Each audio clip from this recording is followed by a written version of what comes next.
I hope that everyone is having a nice Friday. Happy Friday. Today we are going to be joined by Alison Turkos talking about changing the narrative, survivor storytelling. I'm super, super excited to have Alison here. Let's see, she has just landed. Let's get us connected. Excellent. We will get connected. Bear with us. In the meantime, how is everyone doing today? Hi. Hi. Let me see if I can get Sarah, who's going to be providing ASL access, connected. Hang tight. I have just sent you a request, Sarah. Where's everyone coming from today? If you feel comfortable sharing in the comments. I'm here in Virginia. It was a nice sunny day.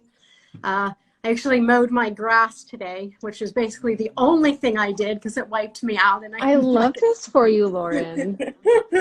Thank you. I'm very proud of myself. As you should be. Yes. Let's see. Oh, from the UK. Excellent. It's kind of late there. Thanks for joining us. Someone's from Maine, Ohio. Ohio. I love this. Excellent. Let's see what's going on with Sarah. Someone's from Australia? Wow. Why is Wyoming? Oklahoma. I love all these states. I have to be honest, as someone who works in helping to increase access to abortion care, every single time that I see someone chime in, I'm always like, what does access to abortion care look like in your home state or your home country?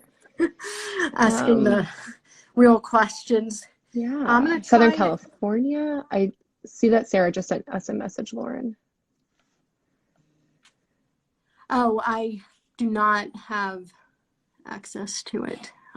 It's not showing up. Thank you everyone for your patience while we try to get this worked out. The best laid plans, technology. Not good in Oklahoma. That is correct.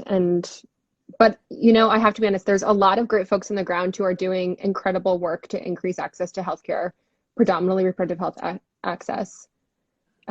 So it's always folks on the ground. And I have to be honest, it's always folks on the ground sharing their stories, similar to survivors who are sharing their stories. So it's really full circle. It's really people who are doing the work. It really is. It really, really is. I was just in a coalition meeting today because we're trying to get a pretty huge package passed in, not good in India. Yeah. But I think it's really when I see that access to either, whether it's resources for survivors who potentially want to report and have kits done or any sort of healthcare, I always think that it's a great opportunity for folks to advocate for ourselves and to share our stories. That's actually one of the reasons why I got involved. That's sort of the transition that happened for me, was that I started out in healthcare advocacy, and then through a really good friend of mine, started to do survivor support work. Yeah, we are messaging with our ASL access person. We're having some technology. If we cannot get connected, we'll go ahead and get started. So bear with me, everyone. Thank you.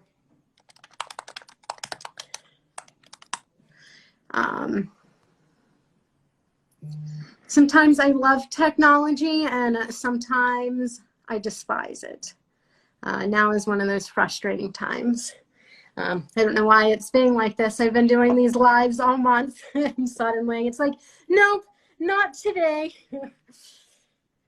One of the things I was saying to a friend of mine last night is that I feel like I've learned to be more patient in the pandemic, especially because like I'm at home, I'm in my bedroom, I'm at my desk, I'm chilling with my snake plant. So it's like, I feel like when events were in person, you know, we had to get out of, you know, in-person event spaces, and we were maybe more crushed for time. And now it's like, I'm chilling. I'm drinking some water. We can be patient. Nice. Well, we will see. We are going to see as she is trying to log out and she's going to log back in. Thank you, everyone. We'll see if we can get connected. Yeah, I will go ahead and get started. And I'm going to put this in the chat for people who are joining for ASL. Working on connecting.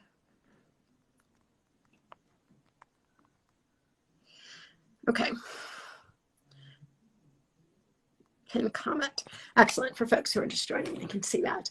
All right, let's start this and hopefully Sarah will be able to join. I am Lauren with Me Too Many Voices, and this is part of the MTMV Sexual Assault Awareness Month celebration and observance. Today, I am super excited to be joined by Alison Turkos, talking about changing the narrative, survivor storytelling.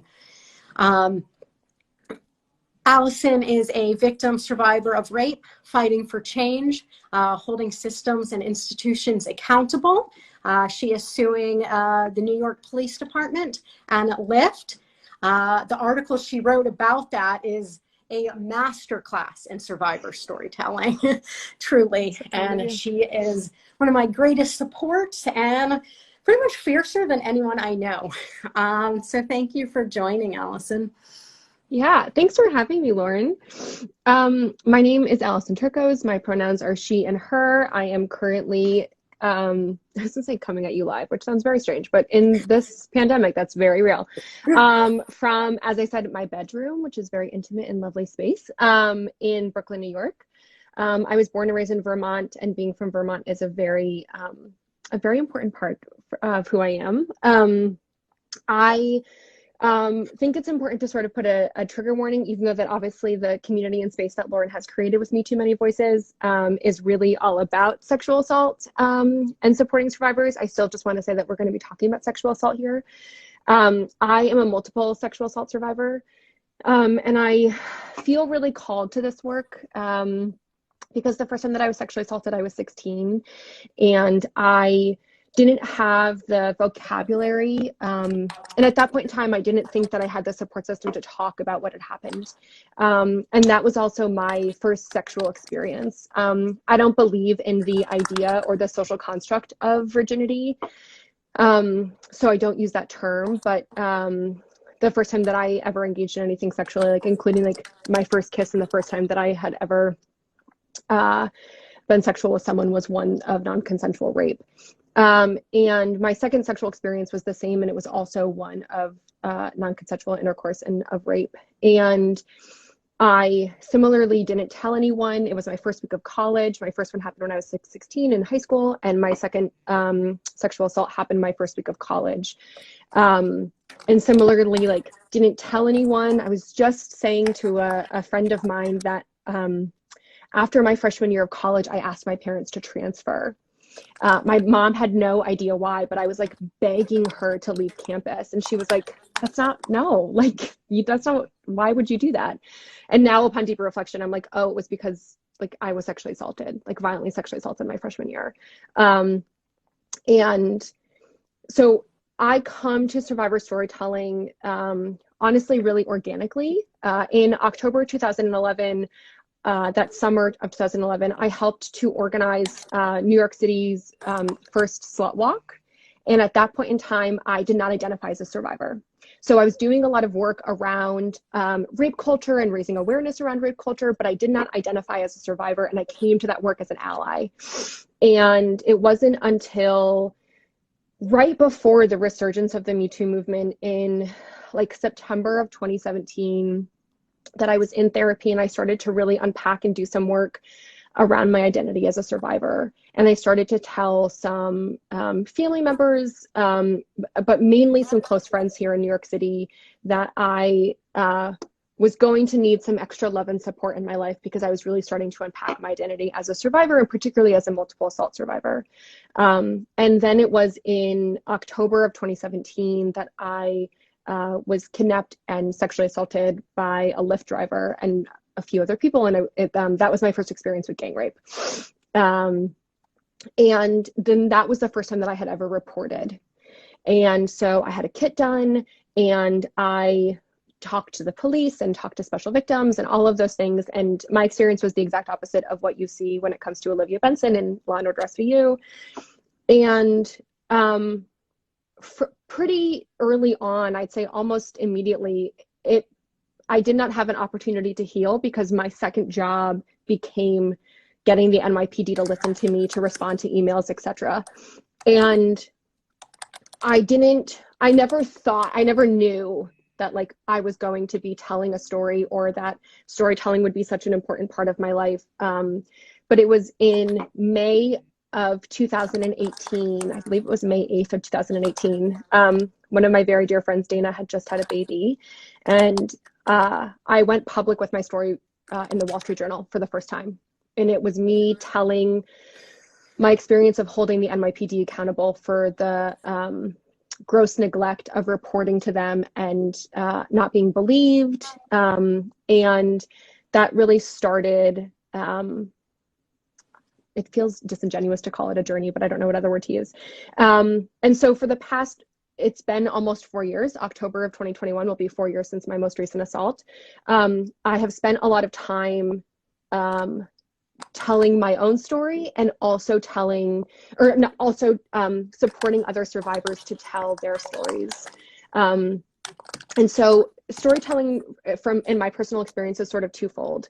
I believe that storytelling for me is healing, and it's also a method of accountability. So when I tell my story, it's a way to hold two massive institutions accountable, because I was harmed. There are sort of like three buckets of institutions or people that harmed me. So you have the perpetrators who committed the crime against me. And then you have the New York City Police Department, who is the institution who I reported to. And then you also have the billion dollar tech company Lyft, who I also reported to. And so when I tell my story, I sort of think about it in a way of holding Lyft and the NYPD accountable, because, yes, I can report, and yes, I, filed internal complaints against them, and yes, I can do all of these things. But there's also, as many of us refer to it, as the public court of opinion. And I feel really grateful that I've been able to tell my story there. But one of the things that I started to do in the past, I'm going to say probably like 12 plus 6, whatever that math is, 18 months, is I started to work with other survivors to tell their stories. And that's where one of the things that Lauren wanted me to talk about today is the survivor storytelling survey that I'm working on. And basically what started to happen was that survivors would find me online. And I'm very easy to find online. And my DMs are always open. So if anyone wants to connect after this, I'd love to be core lady besties. And not just ladies. I would also love to be gender nonconforming, non-binary besties. And survivors would send me DMs or emails and would say, like, how did you do this? How did you tell your story? I want to tell my story. As Lauren had said, I have filed 2 lawsuits, one against Lyft and one against the NYPD. And survivors would say, I want to file a lawsuit. Like, how did you do this? How did you find your lawyer? How did you, write this Medium piece? Like, I think I want to draft a Twitter thread. How do I draft this? And I would ask them, like, let's get on the phone. Let's get on the phone. Let's Zoom. Let's text. Like, whatever you want to do, I'll FaceTime with you. And I would support and in my opinion, really forge deep relationships with these survivors, because oftentimes it was not only that they were seeking support, but they also were seeking community. And I feel confident in saying this as someone who was a survivor, so often survivors they feel alone. And I think particularly if you are making the decision to share your story publicly, it can feel terrifying. And so to talk to someone who has either been through it, or to talk to someone who can say, like, you're not alone, and I see you and I believe you, and like, I swear sometimes, like, let's fucking do this together. And so over the past 18 months, what I started to do was I would, work with one survivor, and then their story would maybe come out, and then their friends would say, like, how did you do this? And they'd say, oh, you've got to talk to Turkos. Like, Turkos can help you.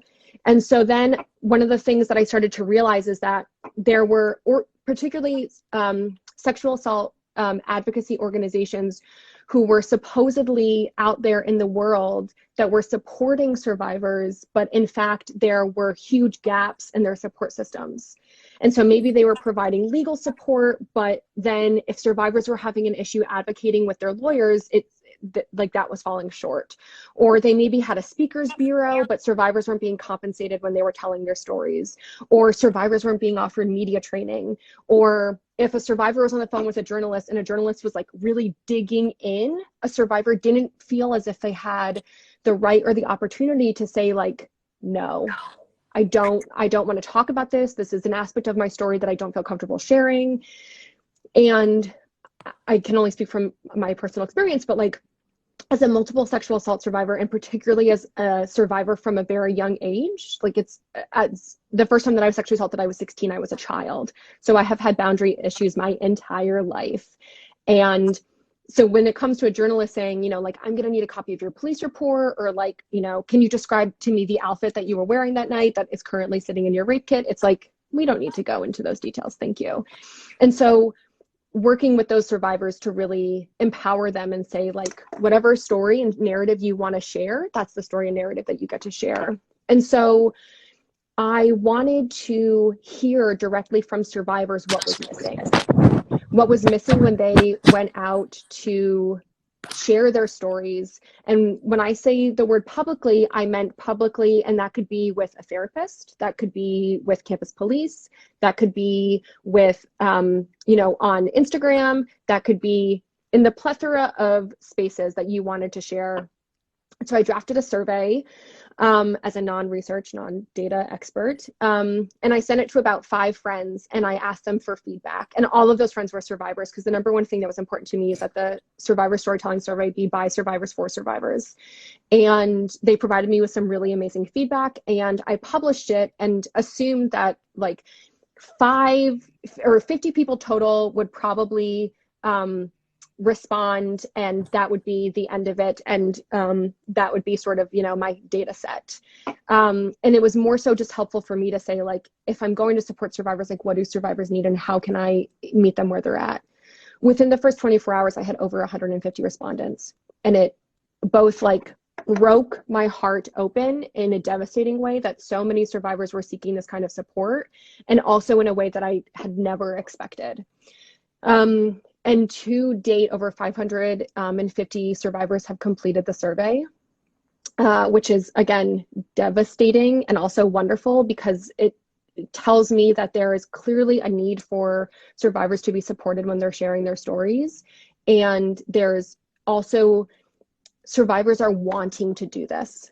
I think so often, and I hear this a lot from journalists, or you'll see this sometimes, that people will assume that survivors don't want to talk about our experiences, or that we want to like hide in a corner as if we're like a troll under a bridge, right? And we're afraid. And I think it comes back, Lauren talks about this a lot, like, the fight, flight, freeze, fawn responses, and that like survivors are just like, scared like animals who need to, like be hidden. And over 550 individuals have responded to the survivor storytelling survey saying, like, I have either attempted to tell my story and I was silenced or censored in this way, or I want to tell my story more, but I don't know how, and I'm seeking support, and I'd love to learn more.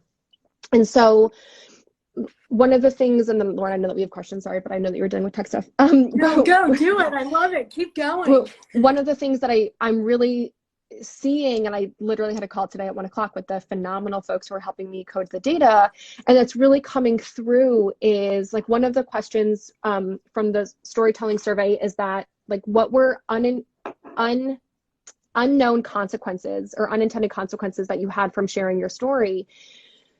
And a massive amount of respondents, I want to say, like, right now, again, I haven't, I'm not a data person, so I don't want to officially say it, but I'm going to say like more than 30 to 40% of respondents said that they had lost a loved one, or a family friend, or a romantic partner, because when they shared their story, either the person who they shared their story with did not know how to respond, or that there was just that the person had looked at that survivor differently. And so one of the outcomes that I have from the Survivor Storytelling Survey is that I want to start to, and I know that Lauren does this too with Me Too Many Voices, is to not only create space for survivors to share their stories, to be supported, but also how can we help the world to better see survivors as three-dimensional humans? Because I think that's something that is so often lost. So often people who love us or random strangers on the street who might read our story on Medium believe that like once we experience sexual assault or trauma or are victims of a crime, that again, we are just like a wounded animal and we are, you know, forever going to be in that wounded space. And one of the things that I say so often is that the trauma that I experienced has forever changed me. I am not the same person. It has changed me down to the marrow of my bones, but I'm also resilient. And I'm also, to be honest, I'm stronger for it. Lauren knows this very much. I hate when people describe survivors as brave and courageous, because I think that it makes it seem as if survivors have to go through something. We have to experience something horrific. We have to experience a violent act to our body, an unconsensual act of sexual violence or a crime or whatever terminology you choose to use that feels right to you, to make us brave. And it's like, before the age of 16, I believe I was brave as fuck. And I didn't need something terrible to happen to me multiple times for me to be brave.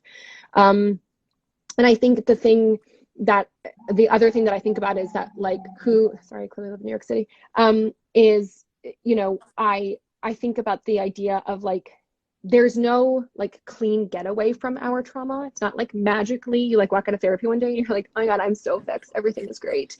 But it's the idea that when I say three-dimensional humans, I mean the idea of I want to create spaces for the complexity of what being a trauma survivor looks like.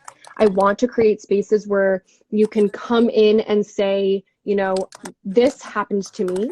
This is what justice or healing or accountability looks like to me. And I want to talk about that.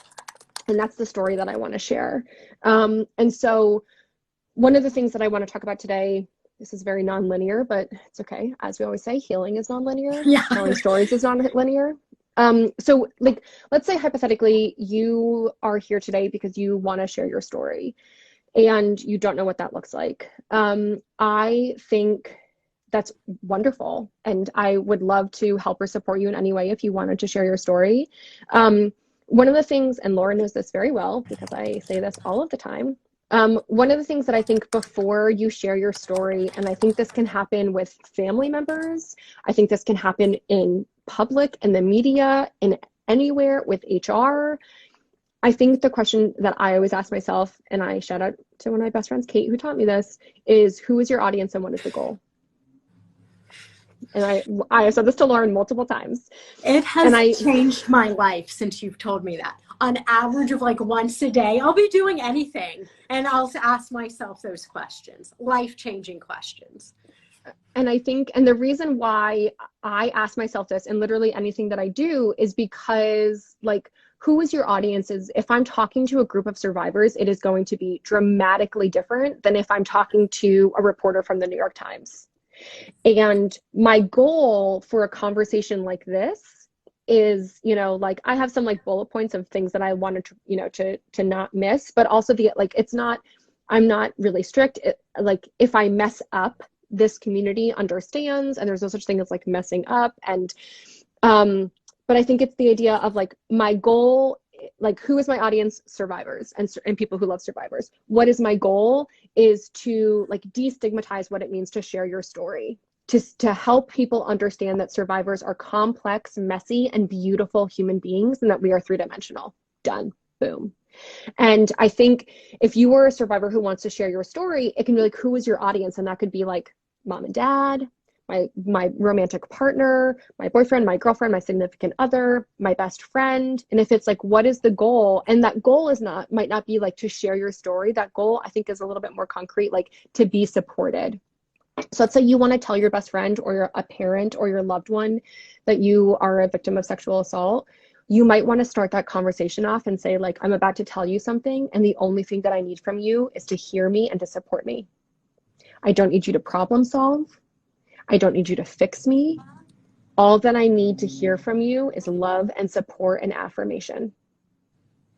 And that's your goal. And you've stated that goal. And I think so often, sometimes, and like, shout out to my best friend Morgan, because she and I went through this cycle of like, when I was first assaulted in October 2017, Morgan saw me as a thing that needed to be fixed. And we really struggled with that.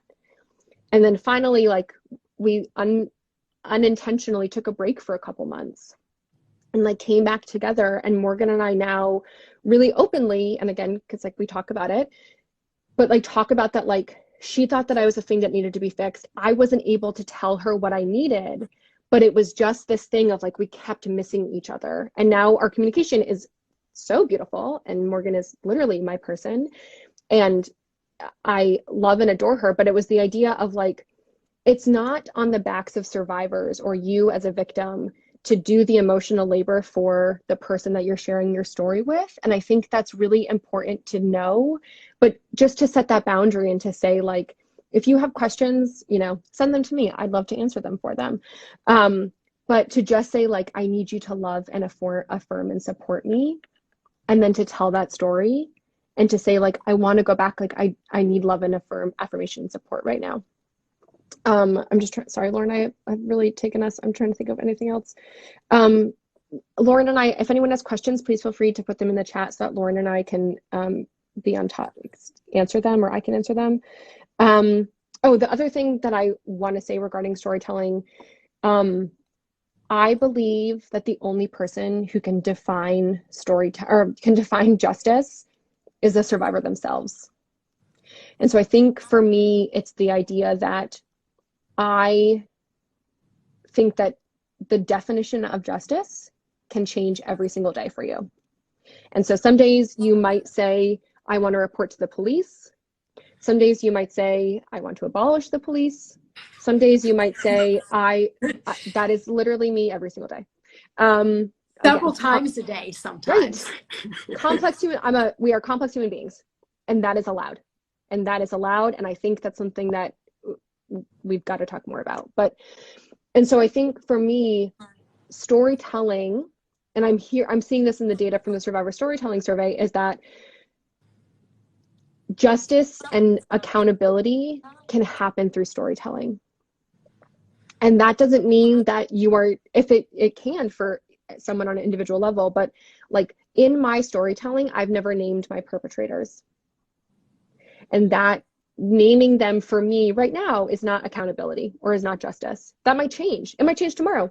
Excuse me. It could change in 30 seconds. I don't know. But I'm the person who's in control. And I think that's the final thing, because I don't know where we are at time, but I think that's the final, the thing that I also want to say is that, like, when it comes to telling your story, again, like, no matter who your audience is, that you are in charge and you get to determine that. And so whatever you want to say and whatever you don't want to say, that's what's most important, is that whatever you want to leave out, you get to leave out. And for me, it's definitely changed over the years. Like, in the first time that I told my story in the Wall Street Journal, a lot of things I was not comfortable sharing. And now I feel more comfortable. It also depends, because I'm in the middle of a criminal legal case and 2 lawsuits. So there are certain things that I can't talk about. But I will tell anyone very abruptly, like, we cannot discuss that. My current federal criminal case is active and ongoing. Like, and I'll just leave it there. Any questions? Anything that I didn't get to talk about that you wanted to talk about, Lauren? I think this is wonderful, and judging by all of the comments and all the floating hearts people put in, people are enjoying it as well. And as Alison said, if you have any questions, put them in the chat. I'm going to go back through, because a couple of people did make some comments. Someone wrote, I'm writing a book, and it was difficult when I first started because there was so much backlash and negative comments about speaking out about something that is taboo. I hope that you're still writing the book. I'd love to hear more about it sometime. That you're taking your power back. I think that's really incredible. Yeah, I think to the topic of, or to the point about being taboo, the thing that I think about so often is like, who determines that sexual assault is taboo? Because I think for those of us who are victims and survivors, like sexual assault is a normal thing in my life. Should it be normal? Absolutely not. But who determines that it's taboo? Who is, stigmatizing it in conversations? And it's taken me a long time and a lot of therapy to really like rethink that, and the idea of like, whose narratives are we hearing? And we know, like, sadly, how common sexual assault is. And so I think I look forward to reading your book. I can't wait. And I think it's not taboo. It's your story and it's your lived experience. And that's the thing, is we call it storytelling and stories, but there's so much more than stories. There are lives. It's not like some book that you just pick up at the library. It's, these sexual assault and the trauma that comes with it is tied to every fabric of our life. It's sometimes I use the word like, cause I'm talking about sharing my story, or, you don't have to share your story if you don't want to. And I just think a lot about that word story. And I'm like, it's just something I've been thinking about a lot lately, because sometimes I think that story just doesn't do it justice, because it is so much more than that. And how it is, well, it can be such a big, impactful part of our life. It's not our only story. It's one chapter in, now this might sound cheesy, but like in our book of our life. And that we are so much more than what happened to us, what someone did to us. I agree. And I think about that often as someone who, talks about storytelling all the time. I think for me, it's the idea of, like, I am not only a victim of sexual assault. However, I think if you had talked to me 4 years ago or 3.5 years ago, or even a year ago, like, where I am on my healing journey is dramatically different. But, and I think this honestly changes for each individual victim, which I think is wonderful. Is the idea that, like, how your experience with sexual violence impacts you is individualized. And I think that's the other reason why I want to support as many survivors as possible in sharing their stories, because the more stories that we hear, and, one of the things that I look forward to really like parsing through the data more is like, whose stories do we hear? So like, I am a cisgendered, queer, able-bodied, college educated woman. And, oftentimes a lot of folks have said that in the Me Too movement, those are the folks who are being supported. I can't think of the word. Amplified, but yeah, yes, amplified, highlighted. And so, like Tarana Burke is doing a lot of work right now around supporting Black survivors. And one of the questions in the survivor storytelling survey is, how we do like demographic questions, but then asking, how do you believe that your race or ethnicity played into how, played a role in how your story was received, or like you being believed or something. I can't remember the question exactly. And then folks can answer yes or no. And then there's a follow-up of like, why or why not? And like, overwhelmingly, the responses specifically from white women were, as a white woman, I believed like I was going to be believed more, specifically if you're reporting to police.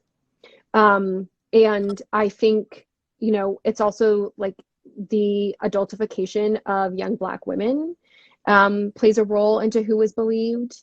And so I look forward to, maybe look forward, but yeah, anyway, but into really like talking about who is believed and what stories we hear, and how that plays a role into, because again, like when I didn't walk in, but like when the ER doctor in October of 2017 said, like, do you want us to call the police?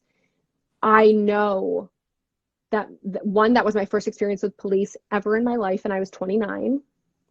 And that is something that, I never thought that they were going to, like be violent towards my body, that it was going to be, I knew that they were most likely going to ask me, you know, incredibly victim blaming questions and things like that, but I did not, my brain never went to that my race, like that is my privilege to the max, that my race was going to play a role in it.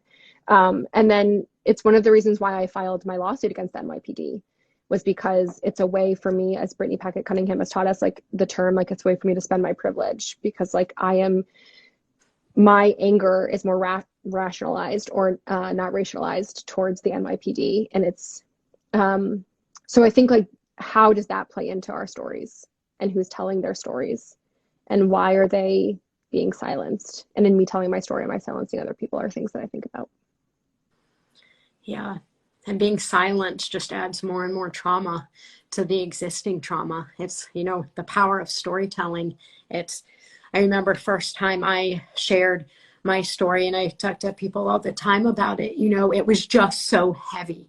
I truly felt like if I didn't share it, like I could not carry that with me.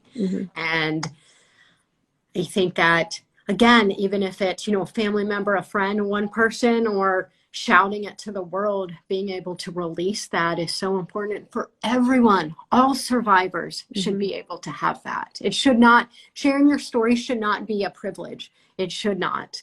I mean, and it's a shame how often it almost becomes that. And typically, you know, straight white women are the people who do have their voices amplified, and it has to change.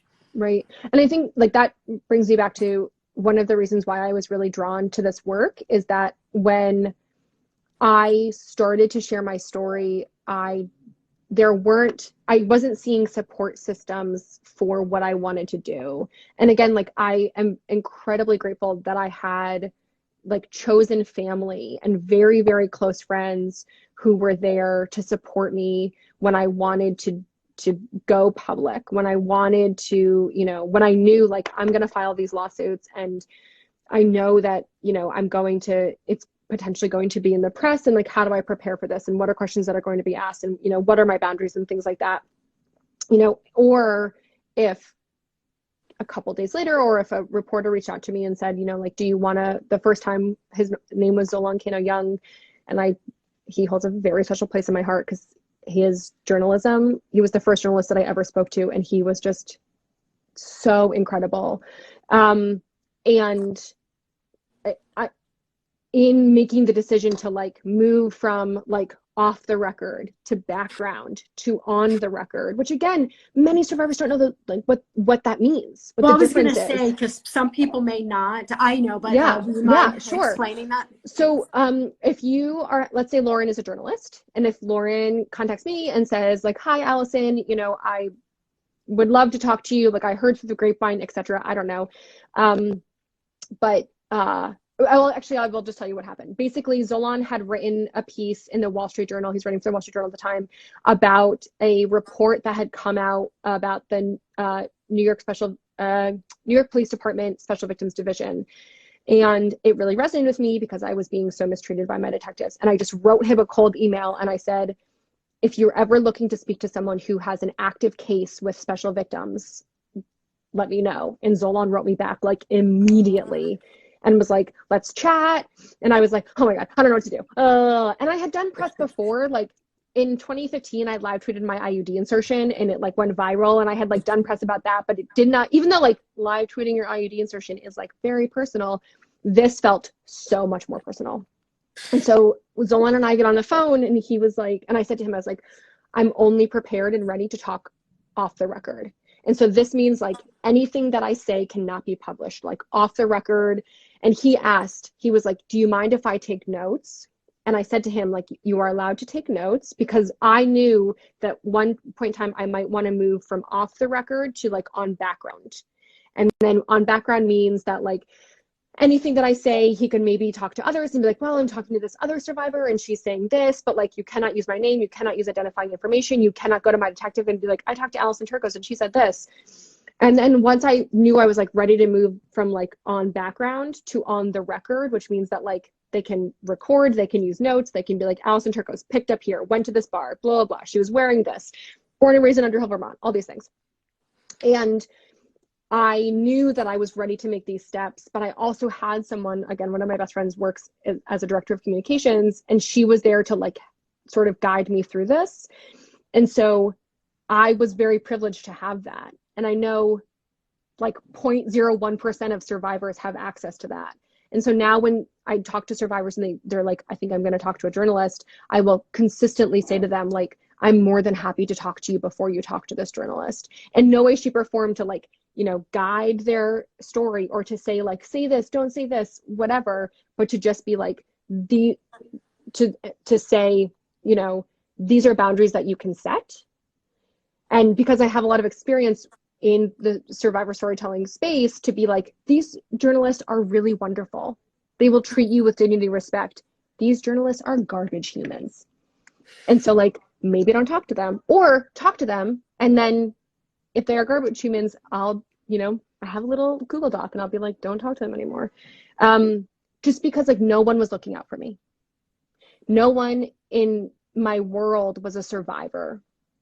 And so now to have someone who I am a survivor, who is a survivor, and to be able to help survivors navigate this field and this world, and to help them feel less alone, and be like, this journalist is really gonna ask you this question. Like for some reason they love to ask questions about this, and to, you know, prep those survivors and to sort of like low-key media train them. Because I just want the world to be better, because it wasn't for me when I first went public. I think that is really inspiring. And again, not that, you know, you shouldn't have to be inspiring in this way, but you are. And I know that my personal journey and, you know, a storytelling journey, you have, you know, been the biggest support to me. And even figuring out, because I know once I start talking about it, my trauma brain will take over and I'll just start focusing on one thing. I forget everything that I wanted to say. You've really helped me kind of being like, okay, you know, who's your, you know, what's your goal? Who's your audience? Let's very kindly kind of, we're going to reel it back in a little bit. And that has given me, feel like, more confidence and direction to be able to say, okay, this is what I kind of need to pull out of it. These are the bullet points that I would like to hit in my storytelling. Right. And I know I'm forever grateful. Yeah. And, you know, I think like, again, like when I do tech press, that's like very tech heavy, and then we're going to talk about Lyft, it's so much different. And my like audience and goal are so much different if I'm talking to, you know, like The Verge or Polygon or things like this, which are like 100% tech outlets.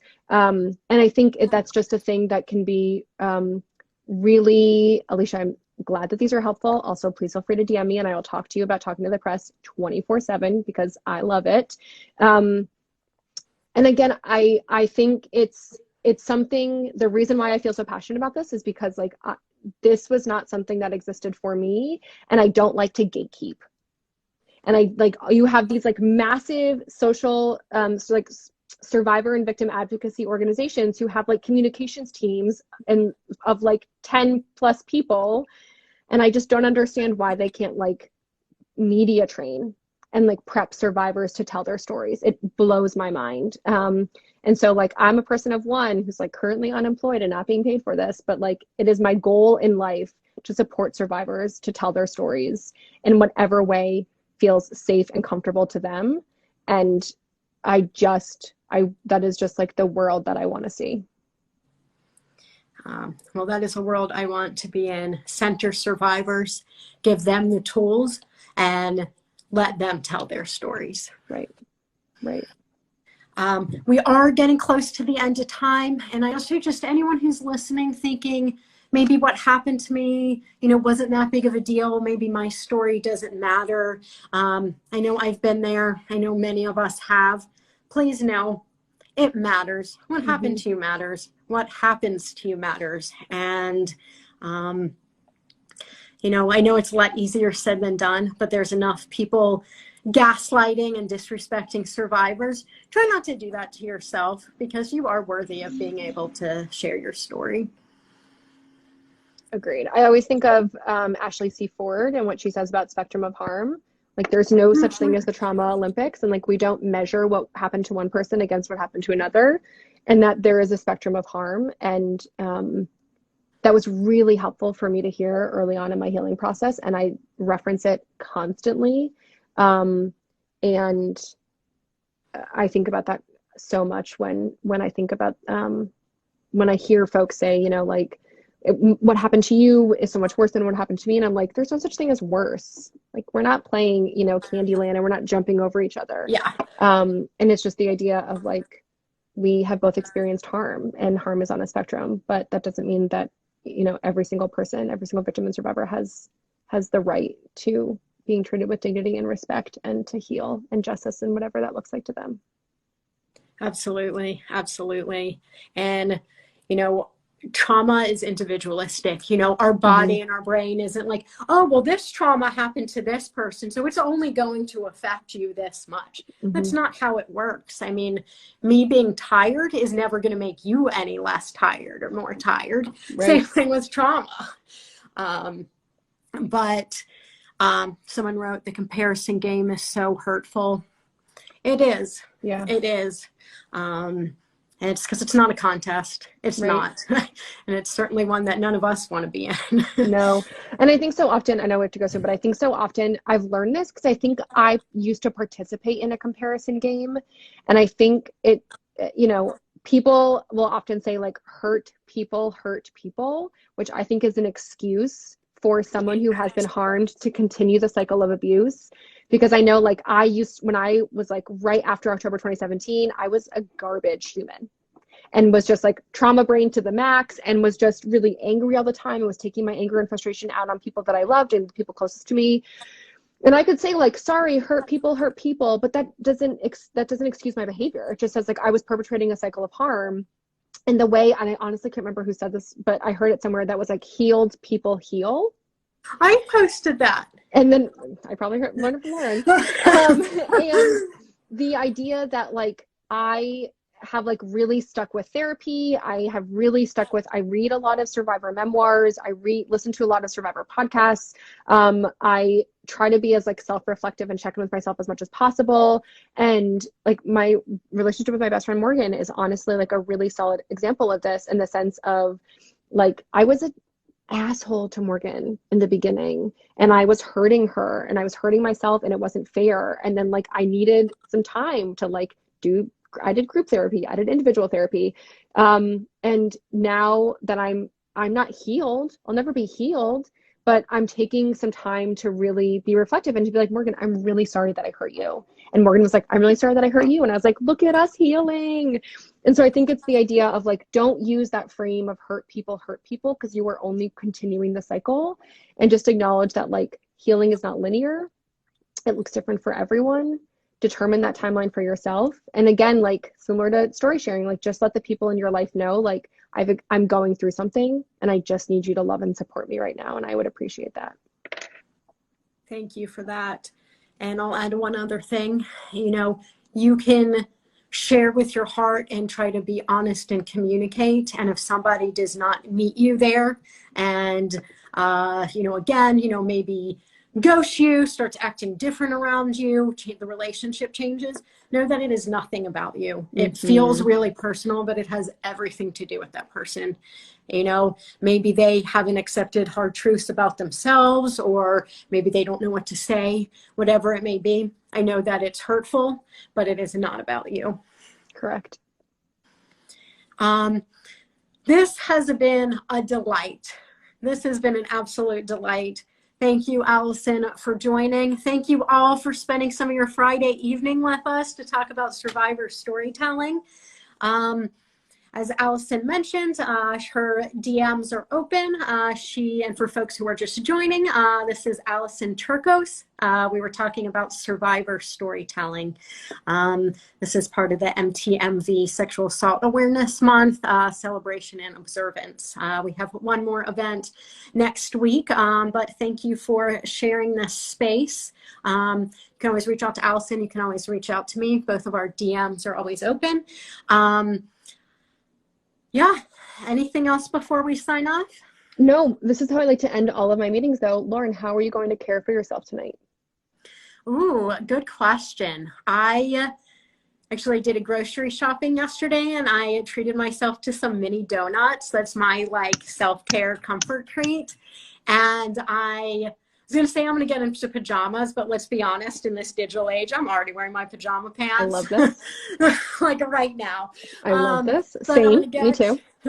yes, I just presume everyone on a Zoom is just wearing Yes. pajama pants. Always. But I'm going to watch some bad TV and get under my weighted blanket and cuddle up with my pup. I love this. What about you? We're basically the same. I'm also going to get underneath my weighted blanket. I'm also wearing pajama pants right now, as I have been all day, which was, I had a meeting earlier with a senator and some assembly folks from New York State, and they're in like suits and ties. And I was like, I'm in like a fancy sweater, but I was like, I assume that we're just all in pajama pants. Like that makes me feel better. But yes, weighted blanket. I'm either going to watch some Grey's Anatomy, which is like my go-to show, or the Tina Turner documentary on HBO. And I got my second vaccine earlier this week, and my very dear friend Kate sent me home with like a care package, and I have some delicious like sour candy in there. So it's my 25-pound weighted blanket, it's my bed, and it's some TV. So, you know, survivors. We're very different in a lot of ways. We're also very healing responses look the same in a lot of ways. So thank you so much for creating this space, Lauren. I really appreciate it. And again, like Lauren said, my DMs are open. You can contact me if you want to. Oh, RuPaul Drag Race finale, also great. But if anyone wants to contact me and talk about sharing your story, or if you heard anything tonight and you want to follow up about it, you can feel free to contact me and we can dive deeper into it. Thank you for being such a fierce supporter of all of us. Oh my God, ditto, right back at you. We're a mutual admiration support circle, society. And thank you all for being here. I hope that you all, as we were talking, were thinking about how you are going to be kind to your heart and do some good self-care. I am going to say goodbye to Allison. I also have, in case this did stir things up, I have a list of resources in case you wanted to screen grab it. And again, you can always reach out, but just some hotlines and such. It's a full screener. So thank you very much. And I will share that screen and we'll see you soon. Bye, Lauren. Bye.